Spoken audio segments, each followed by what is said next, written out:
This is Gerald Johan van Waas and the educational channel of demonstrations regarding the sounding form theory or book or everything that is related with it. And this is a theory that is involved in the meaningful letter directions that exist in language and which you can show by partly changing it to a formation process, which to a degree can be done like that, but you also have to understand the directions themselves, how they are guided by a system that is related with our vision, how we give an order to everything what we see, and there's a structure behind it which I use to see it a little bit better. So how this works, how this system works, it works a little bit like an orientation of like an orientation in space and in time and in organization of your looking for directions itself. And there's a system that is followed automatically. You don't have to do much for it. So it's automatically followed this way. It follows the rules of this kind of organization. But you can make it consciously. You can have some means with which to learn it a bit quickly, to discover it a bit more quickly. Let us give you another example of the theory in both directions, meaning the directions themselves, how we discover them via the theory, and also our sensitivity, because we could develop this sensitivity to see the directions a bit more quickly. And that's what I will do in this video with an example. I will use the example of the word over, which is an abstract word, so it means also that it needs some preparation to discover where it is directing towards, because it's an abstract word, it's an abstract direction, of course it is. And I have a scheme in which I place all the letters like in a numerical order, and a couple of letters, they will always fit with the mind, how it finds its way into a placement in a space. So it has not much to fall upon. It has like in space we have the three directions: horizontal, vertical, diagonal. We have 1, 2, 3 different positions. So the middle, the center, the somewhere in between, and the edges, and 1, 2, or 3 objects that fit into this category. And we have already 9 different letters. The next couple of letters, the next 10 letters, are connected with timing. So we see that something is changing position. So we try to follow the directions again: horizontal, vertical, diagonal, 1, 2, 3. The same thing, but then connected with timing. And the last thing is our focus itself. So it's our focus that needs to be redirected towards the horizontal, vertical, diagonal directions. This totality of the theory is actually all you need to have structure in which you base your mind, your letters, and that you can see, okay, it works for this letter or for this combination of letters, it works in that way. So it is something that you can learn in theory, but you can also learn to make it more sensitive, and that's what I will do now. If I simply have the letters of the word over, and you see them there. Okay, I have the A there as well, but I have here the over, the letters of over, all of them except for the A, which is there already, which I'm going to explain as well.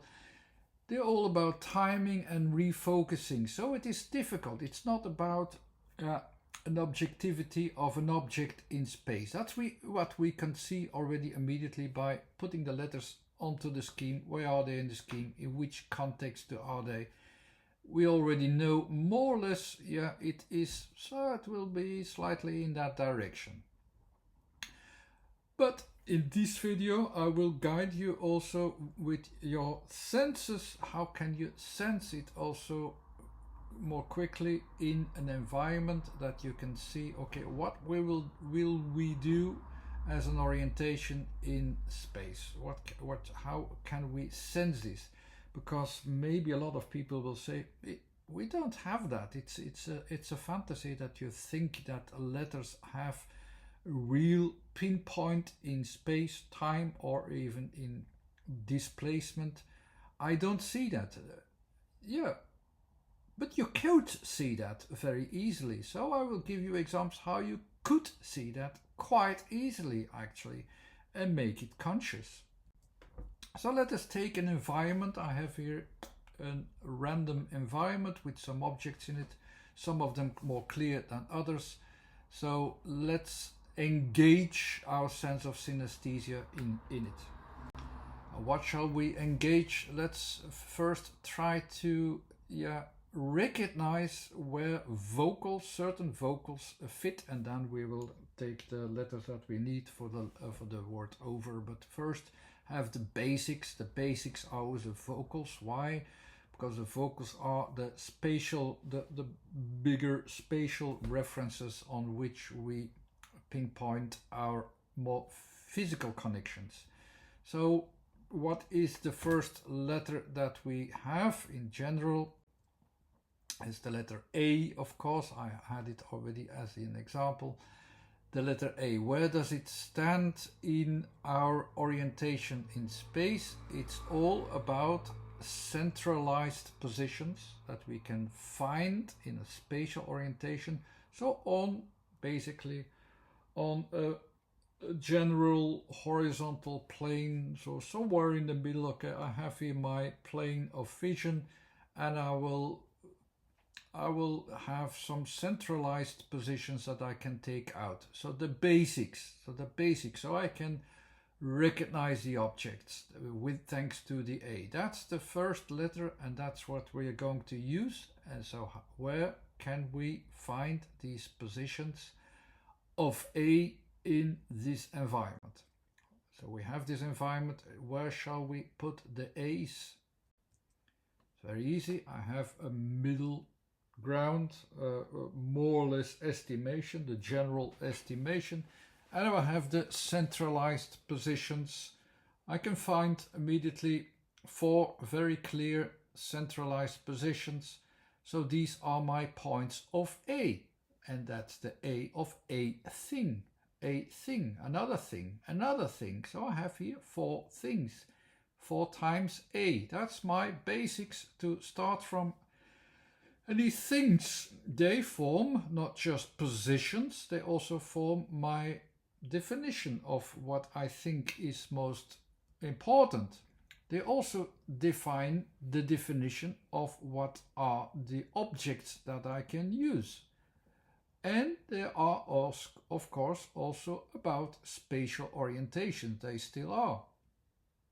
So one of these objects in between is a little bit in between. You have this bump in between the 2 A's. So how can I pinpoint that one? Because it's still real enough to take it out. So how can I describe this one? It's a bit in between. And it has a sharp edge as well. So it's you can see it somewhat in between. It's the letter E fits with that. It's in between. It is somewhere at the edge of our viewings, and it still fits in. It fits in with a certain width, so I can describe it with the sound E. The long E, the E written as A in English. And how can I find this on my scheme so that I will give me a backing? of theory. So the E is there in the scheme at the last one. It's about the resetting of focus. So it's at the outer limits. It's at the last category, the outer limits, the limits of my visualization, where I have to refocus. I have to refocus something. I have to reset my central focus, and it's on the limits of my what I notice. So that's why I have the sound E. But I also have the written down. I've also written it down as A. A is about a certain length. It's there about movement, timing, development, all these kind of things in the physical development of things. So it evolves over a certain length with my central focus, my first focus, based upon also volume, about material. So it's what I need here is, in combination with E and I, it's at the edge of my what I see, and it has a certain length with in which some material will fit there. So I have this peak of the E and a certain length or A. So that's where I can have the peak moment or peaking in. I have this insertion. All of it is there in between. The E and A can be used as letters. The only thing I'm doing is tickle your sensitivity for letters. So the A's were simple. This was already something in between, which I could use at some point or another. But let's go to the next letter, the next vowel. Where is the O? Now, where can the O be placed? Let's look first into my scheme before I do that. My scheme, the O is in the middle, so it's there in the region of where I can use time or timing or development or evolution or growth of material or that kind of thing. And it's in the, so you have three sections always: a central focus, the materialized focus or materializing focus, and the edges. So it's here in the middle, so it's about the materialization itself. So I add more volume, more material after a while in time. That's the region of O. So where will be the regions where I can add more material, more volume after a while. So of course I take the pinpoints of the objects that I already know, and there I could add more, the O of more, but I start from the current object, of course, where the object can still grow or can be added with more things in it, more material in it, and so on as well. That's my basics, that's the O. But of course, in between, I could add more as well. I have more that I can add on top. I can add more in the regions in between. I have all these potential mores that I can add as well. And all of these mores are about environments where I could add more. So I could visualize them as separate environments where I can add more and more and more. These are the O's. There are different O's, of course. You have the O where you have even a larger environment and involve even other areas. That's the large O. You have a small environment in which you have almost no involvement of things, but so it's very limited, and then the O is no longer O,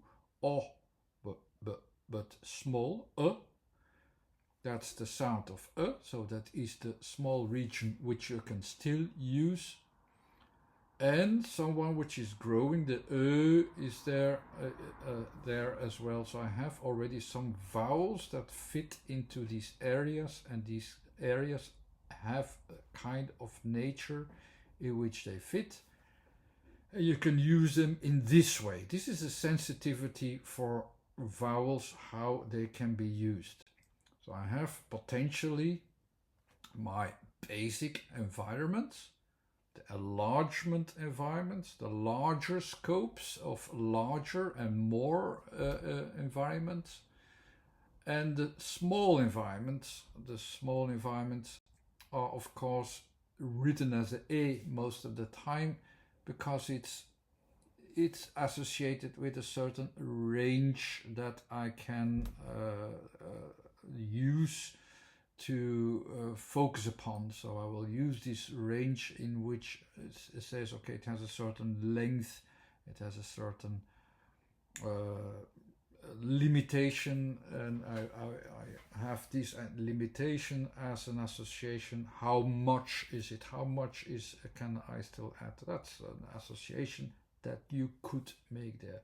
So let's make the word more now. We have already the O, we have also the so we still need the V and the R. Where are them in the system? The system, they are in the last category. The last category is about resetting your focus in place or in time.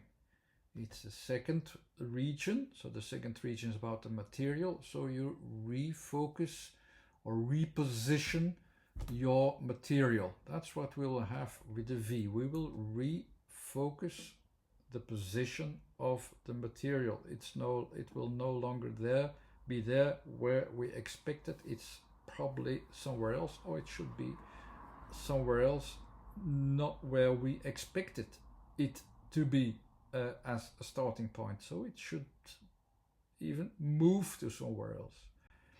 And the R is it's the second category, the category of formation in the resetting focus of time and space. So we are resetting in an activity. We are resetting this in an activity, the whole set of material, and put also a limit to it. So we will add. So it's more difficult to explain this one, the R, but it's the whole behaviorism of material, the resetting of the positions. They get a new border, they get a new limit, they get a new edge, and they have a certain set of behaviors. That's what we will try to focus upon. That's the R. So we will be able to consciously reset the positions of the material in its limitations until where it goes. So we'll put it into a new position, a new edge, a new limit, a new border, and it will evolve to that direction. That's more or less the description of what I have by viewing this position in the scheme. So what do we have? We already have the O's, the long O from over. We have the smaller area. So we have two comparisons from the large environment and the small environments. And now we have to connect them with the V and the R. So we'll first add the V, which is the moving of the position of the material. Where can we move the position of the material? We have the basic material in our objects, the ones that I show you there with the different sections eventually. And we move the position via the environment towards a new point in the environment. And there are the as the end. It should end in the end. But there's no connection in between these regions. So most probably the R will make the connection, which of course it will. What's the R? The R is the behavior of the material to make the resetting possible. So yes, I have the O, the environment. I have the the small environment in which I will move the material. I will move the material over there, and I will move it over, of course. And these are the positions possible in my accidental setting of objects. The only places where the places where it's most easy to put the word over or associate the word over, you have here 3 positions which are very easily made. You have the region of the material, which has to move via its edges, its limits, towards a new position, or via this R movement, of course, that I just described. So it's the moving of the positions via over. That's what the word describes. Your mind doesn't do that consciously, but the letters fit with the orientations as I described them, and the scheme itself is useful. The mind actually also uses blocking stones, let's say, that are quite easily. So we only need 3 dimensions to find our way in space. We only need 3,